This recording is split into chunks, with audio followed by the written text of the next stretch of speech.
অস্ট্রেলিয়ার বিরুদ্ধে দ্বিতীয় ওয়ানডেতে বড় পরিবর্তন, এমন একাদশে নামতে পারে টিম ইন্ডিয়া। বন্ধুরা, আপনারা যদি দেখতে চান তাহলে ভিডিওটি শেষ অবধি দেখতে হবে, চ্যানেলটিকে সাবস্ক্রাইব করে একটা লাইক দিতে হবে এবং নোটিফিকেশন বেল আইকন দাবাতে হবে।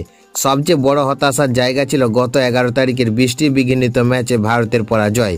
সেই ম্যাচে বৃষ্টির কারণে খেলা নেমে আসে 26 ওভারে, আর 131 রানের লক্ষ্য সহজে পূরণ করে দেয় অস্ট্রেলিয়া। তাই দ্বিতীয় ওয়ানডেতে আর কোনো ভুল করতে চায় না টিম ইন্ডিয়া।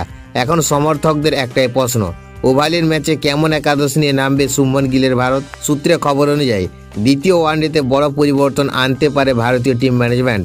বাদ পড়তে পারেন অলরাউন্ডার ওয়াশিংটন সুন্দর। প্রথম ম্যাচে তিনি 10 বলে 10 রান করেন এবং মাত্র একটি উইকেট নেন। তার জায়গায় সুযোগ পেতে পারেন তারকা স্পিনার কুলদীপ যাদব। ওভালের ময়দানে স্পিনারদের সাহায্য মিলতে পারে, তাই বোর্ড চাইছে কুলদীপকে নামিয়ে অস্ট্রেলিয়ার ব্যাটিং লাইন আপে চাপ সৃষ্টি করতে। এছাড়াও পেস বোলিং বিভাগে পরিবর্তন আনতে পারে। প্রথম ম্যাচে হার্ষিত রানা 4 ওভারে 27 রান দিলেও কোনো উইকেট পাননি, ফলে দ্বিতীয় ম্যাচে তার জায়গায় সুযোগ পেতে পারেন প্রসিদ্ধ কৃষ্ণা। অন্যদিকে মোহাম্মদ সিরাজ ও আর্শদীপ সিং থাকছেন দলে। সব মিলিয়ে দ্বিতীয় ওয়ানডেতে বদলে যাওয়া এই একাদশ নিয়েই অস্ট্রেলিয়ার বিরুদ্ধে ঘুরে দাঁড়াতে মরিয়া টিম ইন্ডিয়া। অস্ট্রেলিয়ার বিপক্ষে দ্বিতীয় ওয়ানডেতে ভারতের সম্ভাব্য একাদশ: রোহিত শর্মা, শুভমন গিল অধিনায়ক, বিরাট কোহলি, শ্রেয়াস আয়ার, অক্ষর প্যাটেল, কে রাহুল উইকেটরক্ষক, নীতিশ কুমার রেড্ডি, কুলদীপ যাদব, আর্শদীপ সিং, মোহাম্মদ সিরাজ ও প্রসিদ্ধ কৃষ্ণা।